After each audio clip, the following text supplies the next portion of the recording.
selalu kami rasakan di sepanjang kehidupan kami. Terima kasih Tuhan Yesus untuk sepanjang bulan Mei yang boleh kami lewati bersamamu.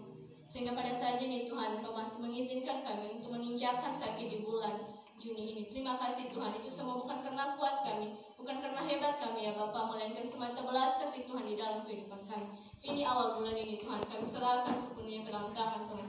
Kiranya Tuhan yang selalu menolong dan Tuhan yang selalu memberkati kami. Ini ibadah kami Tuhan, kiranya Kau yang memberkati, kiranya ibadah ini Tuhan boleh benar yang menjadi kemuliaan Bapa di surga. Hanya di dalam nama Tuhan kami Yesus Kristus kami telah berdoa dan mengucap syukur. Haleluya. Amin. Masih ada sukacita? Saya undang Bapak Ibu saudara-saudari untuk bangkit berdiri. Kita memuji memuliakan nama Tuhan dengan mengangkat satu lagu pujian ada satu pembantu yang berbeda. Satu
2 Tawarik pasal 15 ayat 7 begini firman Tuhan. Tetapi kamu ini, kuatkanlah hatimu, jangan lemah semangatmu, karena ada upah bagi Tuhan. Sekali lagi, 2 Tawarik pasal 15 ayat 7 begini firman Tuhan. Tetapi kamu ini, kuatkanlah hatimu, jangan lemah semangatmu, karena ada upah bagi Tuhan. Ada amin untuk firman Tuhan? Amin. Pada saat ini mari kita mendengarkan kesaksian lewat Sopagus yang dibawakan oleh kelas 11 TKJ. Kepada teman-teman kami persilahkan.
Satu lagi.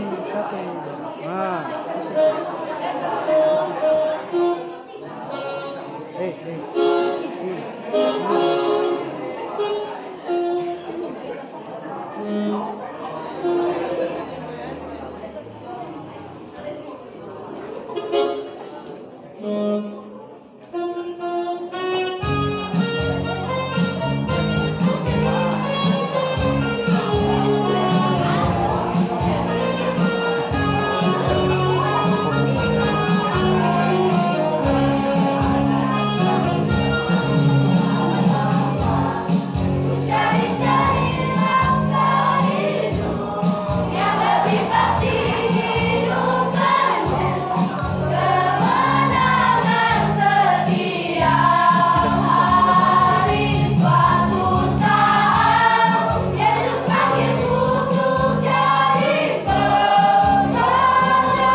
masih masih. Terima kasih Apa atas kelukuban yang itu? vokal UP yang dibawakan oleh kelas 11 TKJ. Sekarang mari kita siapkan hati kita untuk menyambut firman Tuhan. Mari kita mengangkat satu lagu pujian untuk Tuhan dengan judul lagu Bagaikan Bejana.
daripada Allah Bapa.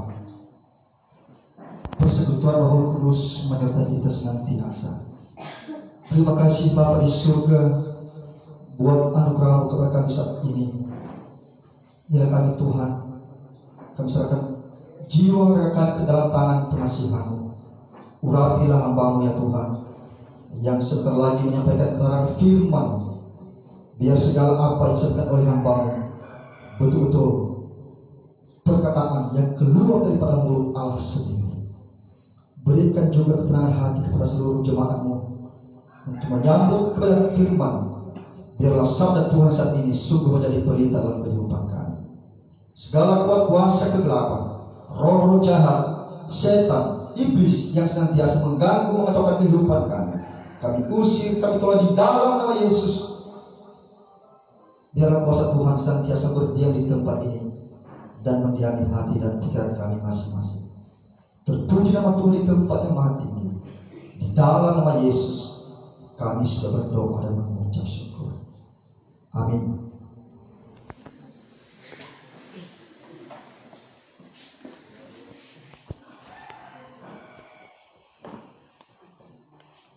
Bapak Ibu dan seluruh hadirin yang berbahagia, yang menjadi bahan perenungan kita pada pagi hari ini, saya ambil dari Injil Yohanes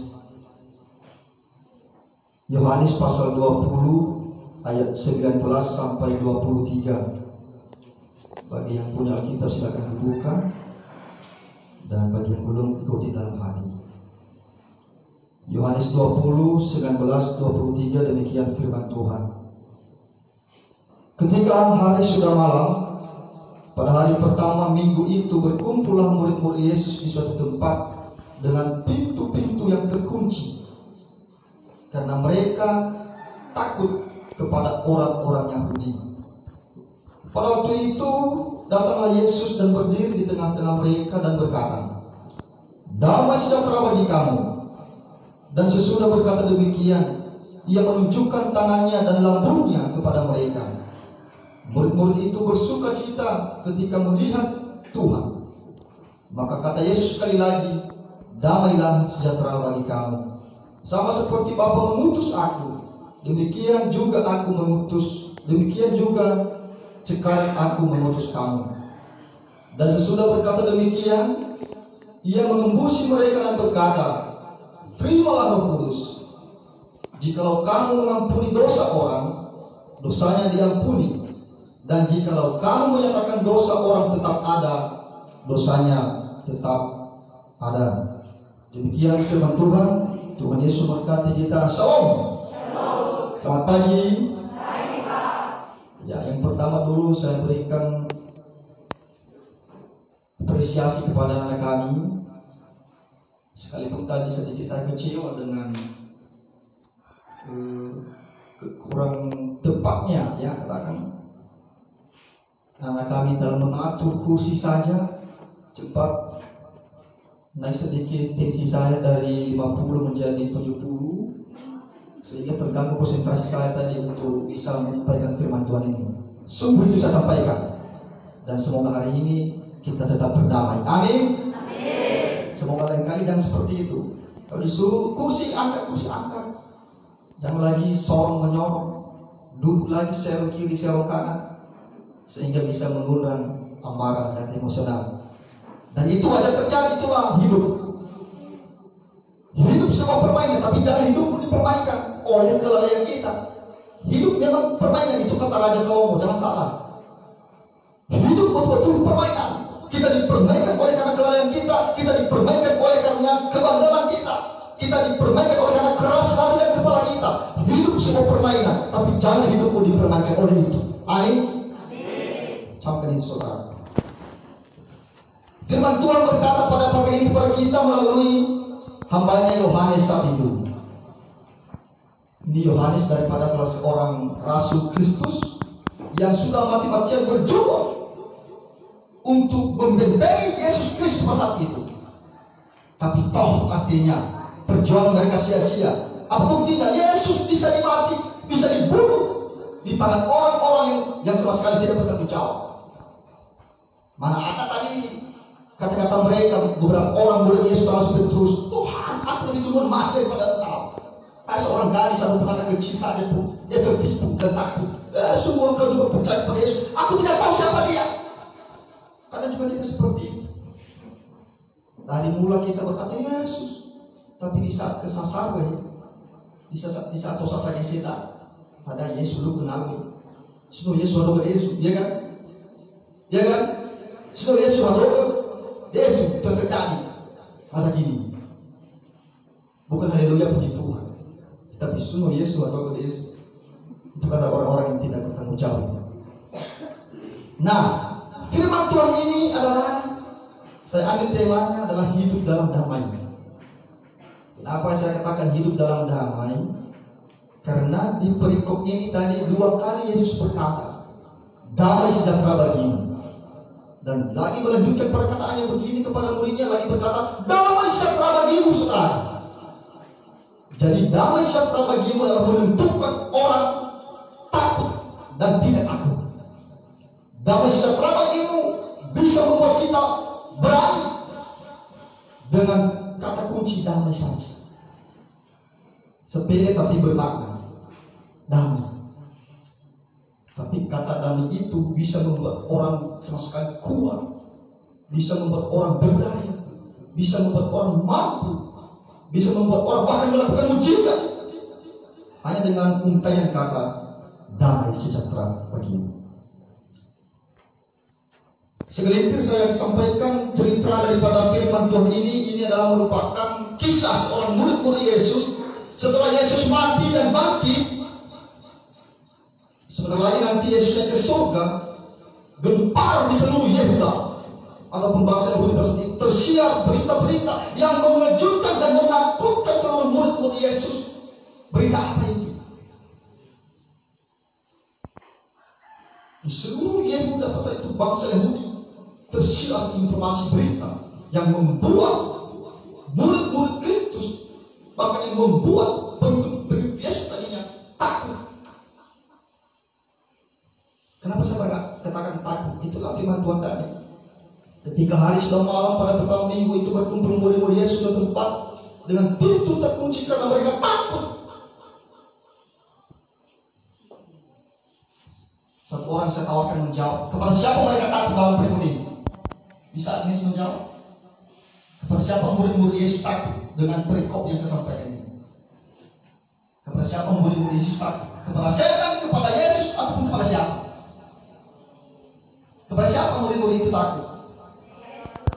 Kepada siapa murid-murid takut sehingga mereka mengunci pintu sama sekali? Kepada orang-orang Yahudi, saudara. Di situ mereka takut. Tengah kepala 5 tahun ya kan? Belum mengutapi paling 5 tahun ya. Tengah ngapain takut kepada paling? Apalagi takut kepada Yesus. Tak perlu takut kepada Yesus, tapi mereka takut kepada orang-orang Yahudi. Kenapa? Karena mereka tersiar dari informasi ketika Yesus bangkit dan dia akan naik, murid-murid Yesus akan disiksa, saudara. Kenapa? Guru mereka sudah tiada lagi bersama dengan mereka. Anggap Yesus saat itu sebagai kepala sekolah mereka, sebagai bupati mereka, sebagai gubernur mereka, sebagai yang membawa semua, ya katakanlah pemalu barisan mereka, Yesus. Tapi setelah Yesus kalah, mati, walaupun dia mati, maka gempalah isu itu akan dilakukan penyiksaan, akan dilakukan suatu disusahkanlah kehidupan murid-muridnya nantinya ketika Yesus mau berpisah kepada mereka. Disitulah latar belakang mereka takut. Di dalam kehidupan mereka, lalu mereka berkumpul satu dengan yang lain satu rumah dengan keran tertutup. Itu ada pintu-pintu yang terkunci. Ini ada pintu gaminan, tapi masalah kuncinya ada apa dia gembok. Maksudnya saat itu buka-bukanya sih. Berbagai cara di belakang segala cara, bagaimana cara untuk membuka pintu itu. Tapi pintu-pintu kemarin waktu mereka bertemu murid-murid Yesus, para terkunci sama sekali, tidak bisa dibuka oleh siapapun.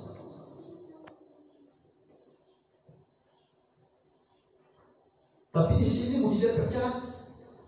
Di saat pintu terkunci yang bisa apa terjadi?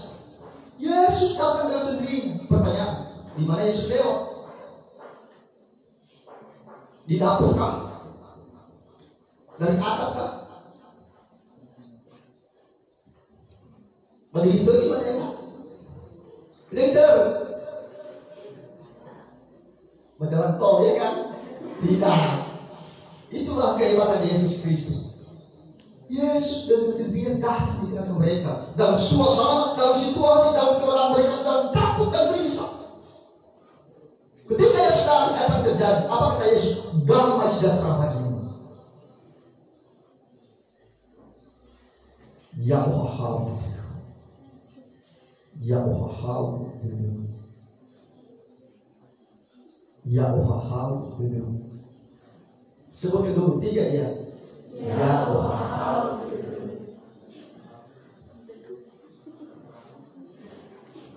Ketika Yesus berkata ini, apa yang terjadi bagi mereka? Mereka seolah-olah lega sekali, kuat dan ingat.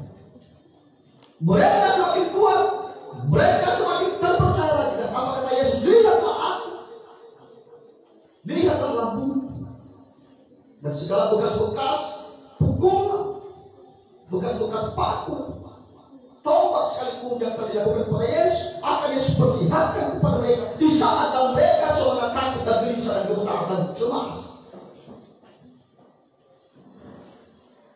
Jadi dengan satu perkataan, damai sejahtera bagimu. Apa artinya surah dikasih oleh Tuhan?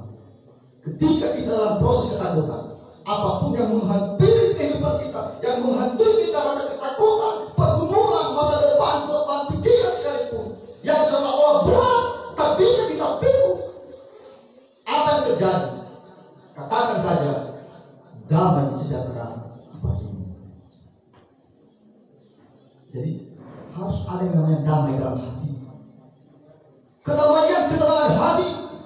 Mengapa orang percaya harus ada damai dalam hati? Karena dia beriman. Dia mempercayai penuh Kristus itu adalah sumber dari segala-galanya saudaraku. Kehidupan ini adalah tidak berarti. Ini hidup kita dalam dunia yang fana, yang kosong, yang hampa sama sekali, yang suatu saat berguna kehidupan ini. Jadi istilah kehidupan itu dengan damai sejahtera dalam hati. Ya Allah.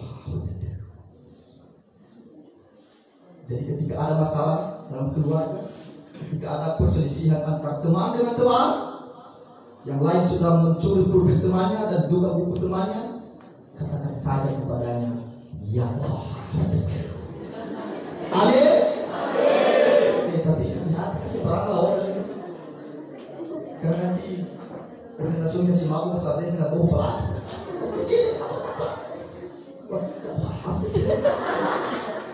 Ifa'al juga aku bahasa Inggris kali kan.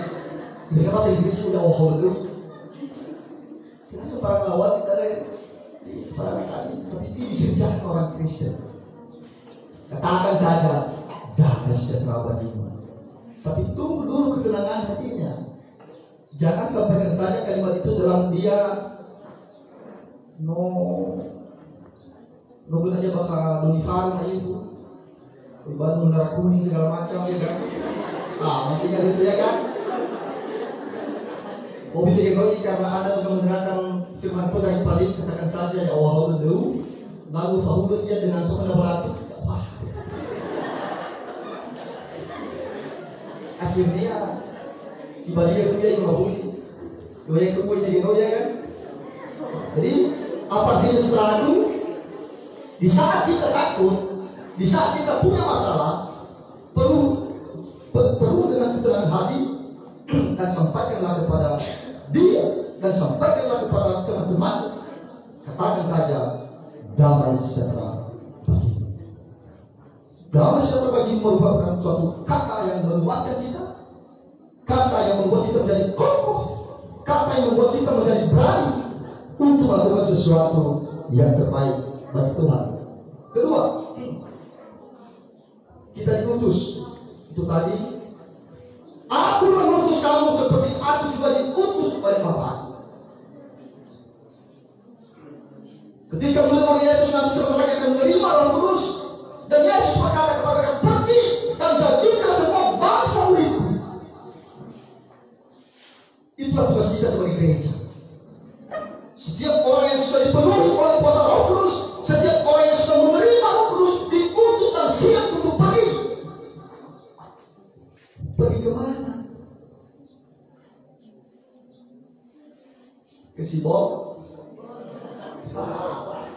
Kita pergi kemana? Kita diutus pergi kemana? Mencari orang-orang yang hilang, mencari bapak-bapak yang hilang, mencari bapak-bapak yang tersesat. Siapa mereka? Sama tenaga di tempat, di tempatku itu dia, termasuk itu. Itu yang kita cari. Di situ Yesus mengutus kita pergi menobatkan mereka, memanggil mereka untuk hidup dalam terang. Siapa lagi mereka? Orang yang malas-malas datang di persekutuan ibadah. Hanya sekali dalam 5 tahun datang ke gereja. Bayangkan. Termasuk itu. Orang yang benci mendengarkan firman Tuhan. Orang yang suka melawan kepada orang tua di rumah. Orang yang sedang berucap kata-kata yang tidak senonoh. Orang yang masih gelap mata rohaninya. Di situ kita diutus oleh Yesus pergi dan jadikanlah mereka menjadi bangsa murid Allah dan membaptiskan mereka dalam nama Anak dan Roh Kudus. Dan jangan takut, kenapa? Yesus menjanjikan, aku akan menyertai kamu senantiasa sampai kepada akhir. Jadi dalam berbuat baik, dalam hal kita diutus, dalam gereja diutus menjadi laskar Kristus, dalam hal gereja diutus untuk memerintahkan kebenaran firman Tuhan dimanapun kita berada. Jangan takut dan gemetar. Kenapa? Yesus akan menyertai kita. Yesus akan bersama-sama dengan kita sampai kepada akhir zaman. Jadi semua yang hadir saat ini, apalagi anak kami ini, dikatakan sebagai pemuda. Pemuda adalah agen perubahan gereja. Pemuda adalah agen pembaharuan gereja. Pemuda adalah idola gereja. Sekali lagi, pemuda adalah idola gereja. Gereja adalah identik dengan seorang pemuda. Dan jadinya adalah pemuda yang menjadi idola gereja.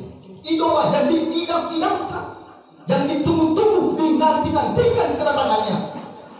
Orang bagaikan gelisah hatinya tanpa dia melihat seorang idolanya. Itulah sosok seorang pemuda. Seorang gadis yang cantik menanti kedatangan idolanya sampai dia menangis di kamar 1 hari 1 malam tanpa makan, tanpa minum, hanya menunggu seorang yang dia idolakan. Begitu datang ketemu apa yang terjadi, dia jungkir balik dan melompat-lompat. Itulah berarti ada semangat. Jadi upayakan dirimu seperti itu, nak. Gereja harus mengupayakan dirinya sebagai idola.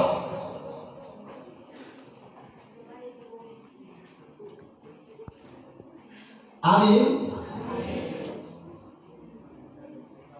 Yang ketiga, belajar mengampuni. Belajar mengampuni dan diampuni. Jujur, ada saja di samping dirimu sekarang yang bermasalah. Mungkin menepi bapak mau kira, bapak ada dikira, boleh dibohong segala macam, sehingga lepas ini. Tapi kita dituntut oleh firman Tuhan, bahkan Yesus mengajarkan kepada kita, harus kita itu mampu mengampuni orang. Barang siapa yang dosanya diampuni, pasti terampuni, saudara. Jadi kita belajar untuk mengampuni.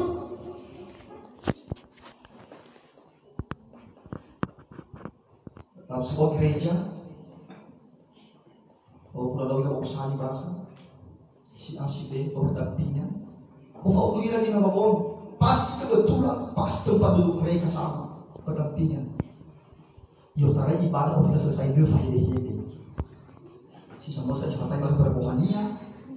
Bisa masa di fadil yang mati bilang dia.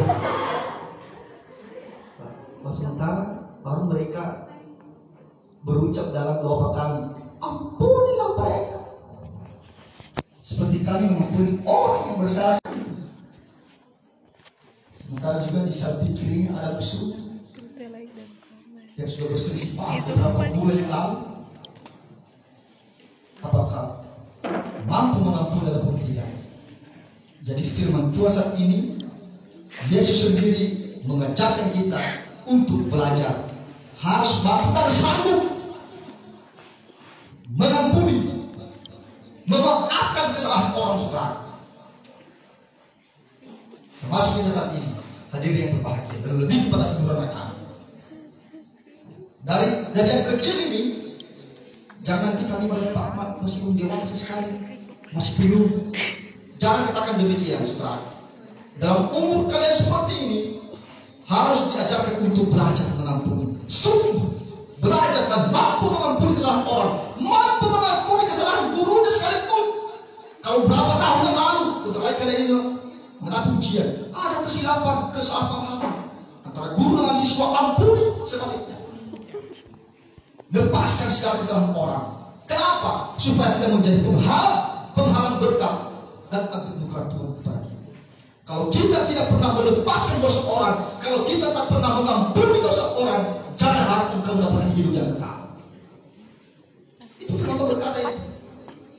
Tapi barang siapa yang mengampuni orang dan dosanya juga diampuni, dan ini nanti merupakan saluran berkat kepada Tuhan kepada kita, untuk kita bisa mendapatkan hidup yang kekal.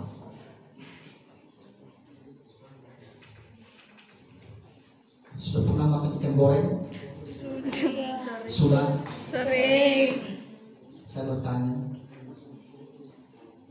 Sudah pernah makan ikan goreng? Sering. Sering kan? Iya. Ya, manusia saja harus sering, jangan hanya sering, berkali-kali itu. Kita harus sering makan ikan goreng. Pernahkah Yesus makan ikan goreng? Tidak tahu. Pernahkah Yesus makan ikan goreng? Tidak tahu. Yang berani katakan pernah, Bapak kasih dan kita juga sekarang.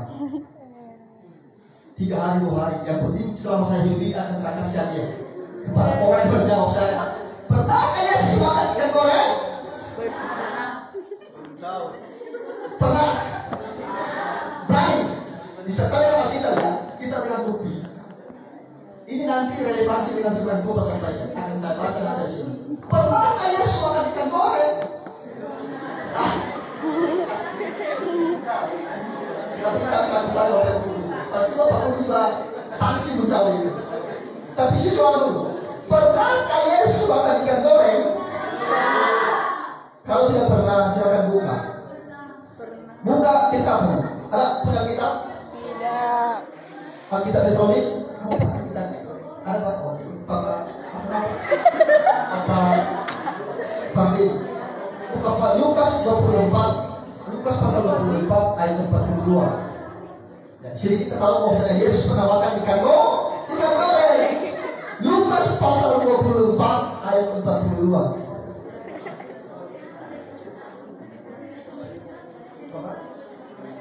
Apa? Lukas 24 ayat 42. Begini firman Tuhan, lalu mereka memberikan kepadanya sepotong ikan goreng. Ya kan?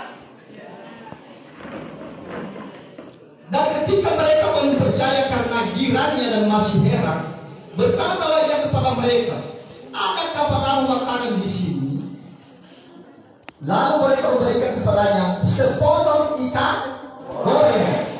Ia mengambilnya dan memakannya di depan mata mereka. Jadi ini identik dengan firman Tuhan. Ini cerita Yesus bersama-sama dengan muridnya di saat mereka takut pada saat itu. Lalu Yesus datang menampakkan diri kepada mereka. Jangan takut.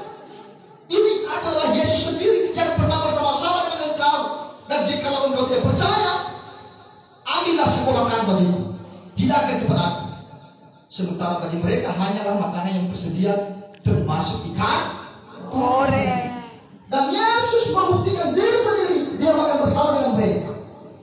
Apa tujuannya? Bahwasanya di saat mereka ketakutan, di saat mereka kegelisahan hati, Yesus akan kepada mereka dan mereka tidak akan pernah takut lagi. Demikian juga kepada kita. Di saat kita takut, di saat kita punya masalah dalam keluarga, di saat orang tua kita menghadapi semua masalah, jangan pernah takut saudara.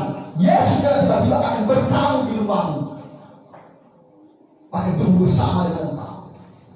Ketika Yesus datang bertamu kepada kita, apa yang kita hidangkan? Ikan goreng juga? Atau nasi goreng? Bukan itu lagi saudara. Tapi yang menjadi hidangan santapan Yesus Kristus begitu dia datang kepada kita apa? Bukakanlah hati kita yang seluas-luasnya. Terimalah dia. Biarlah dia itu masuk ke dalam hatimu dan engkau nanti pasti akan selamat. Barang siapa percaya kepada Yesus dan percaya dalam hati bahwasanya dia telah mati dan bangkit kembali dari orang mati, makanya itulah yang menentukan dia pasti selamat. Jadi Bapak Ibu dikasihi Tuhan, ada 3 hal besar yang saya sampaikan tadi. Yang pertama, jangan takut. Yang kedua, kita diutus. Yang ketiga, kita harus belajar mengampuni.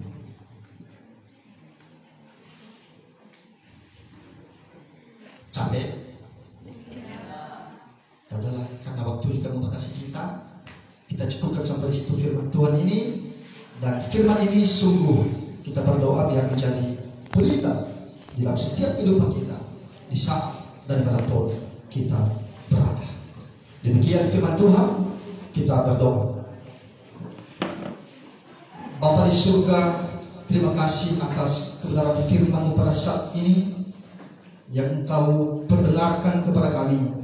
Engkau mengajarkan kami supaya kami hidup dalam damai, jangan takut. Engkau mengajarkan kami untuk kami bisa diutus untuk menjadikan seorang bangsa murid-Mu dimanapun berada. Dan Engkau mengajarkan kami untuk saling mengampuni. Ya Tuhan, inilah firman-Mu ini, kami undang Roh Kudus-Mu untuk menguatkan kami untuk melakukannya. Terima kasih Bapa di surga. Di dalam nama Yesus kami sudah berdoa dan mengucap syukur. Amin. Kita bernyanyi. Janjimu seperti fajar, ya kan?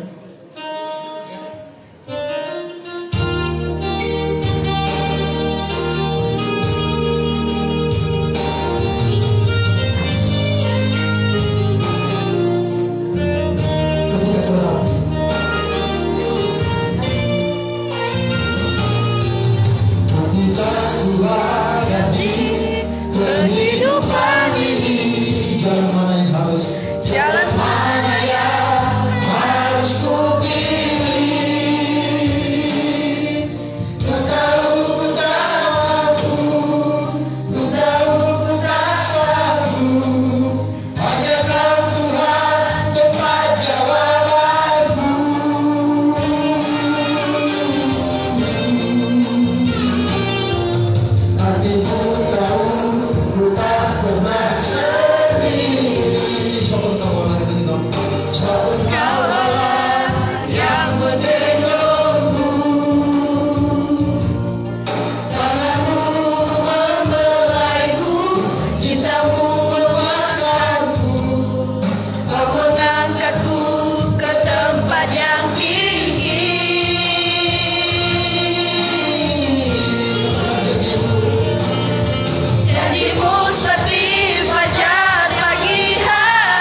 saat ku renungkan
Kembali kami mengucap syukur di depan-Mu ya Allah. Dari awal pertengahan, sakit penyakit demikian juga yang kami derita, dan juga keluarga-keluarga kami yang kami tinggalkan di rumah dimanapun mereka berada. Jika mereka dalam keadaan sakit, Engkau jamah segala sakit penyakit mereka Tuhan. Di dalam nama Yesus, biru-biru kuasa darah-Mu dapat menjadi sembuh. Segala persoalan hidup kami, Tuhan yang campur tangan, agar semuanya dapat terlaksana sebagaimana yang Tuhan kehendaki dalam kehidupan kami. Terima kasih Tuhan Yesus. Sebentar lagi kami akan berpisah dari tempat ini. Kami akan melanjutkan kegiatan belajar mengajar kami seperti biasanya. Engkau berkati kami agar segala aktivitas kami saat ini sungguh menjadi hormat kemuliaan Bapa. Demikian juga kami yang menjadi pelayan saat ini, hamba-Mu yang menaburkan firman-Mu, WL Singers, pemain musik, dan seluruh yang menjadi petugas pelayan saat ini. Engkau berkati agar segala pengabdian kami kepada Tuhan dapat menjadi saluran berkat Tuhan atas kami dalam menjalankan segala kehidupan kami di dunia ini. Terima kasih Tuhan Yesus. Inilah doa seruan kami. Hanya kami pinta Di dalam nama Tuhan kami Yesus Kristus dan yang telah mengajarkan kami berdoa demikian. Bapa kami yang di surga, dikuduskan namamu, datanglah kerajaanmu, jadilah kehendak-Mu di bumi seperti di surga. Berikan kami pada hari ini makanan kami yang secukupnya, dan ampunilah kami akan kesalahan kami, seperti kami juga mengampuni orang bersalah kepada kami. Dan jangan membawa kami dalam percobaan, tetapi lepaskanlah kami daripada yang jahat. Karena Engkau yang punya kerajaan dan kuasa dan kemuliaan sampai selama-lamanya. Amin. Pulanglah dan engkau akan menerima berkatnya daripada Tuhan. Tangan Yesus yang kedua kali, Maranatha. Amin. Kita bernyanyi. Terima kasih Tuhan.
Baik, terima kasih tadi yang telah disampaikan firman Tuhan oleh Bapak Lim, dan semoga firman Tuhan yang disampaikannya adalah dapat memuliakan nama Tuhan Yesus. Amin.